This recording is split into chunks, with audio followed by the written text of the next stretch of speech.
इतना बर्तन कहाँ से लैला हो सारावा। मम्मी बेचला की चाची बेचला की फुआ बेचला हो सारावा। मम्मी बेचला की चाची बेचला की फुआ बेचला हो सारावा।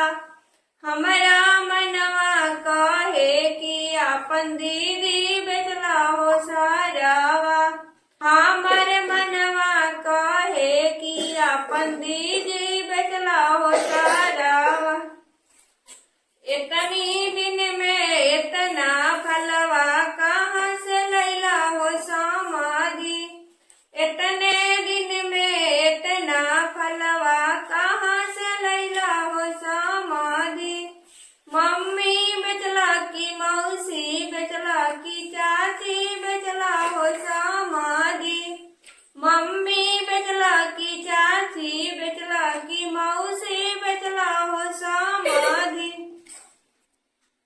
हमर मनवा कहेला अपन बहिन बेचला है समाधि। हमर मनवा कहेला अपन बहिन बेचला है समाधि। इतने दिन में इतना कपड़ा कहाँ से लैला है तिलक। इतनी दिन में इतना कपड़ा कहाँ से लैला हो सारावा।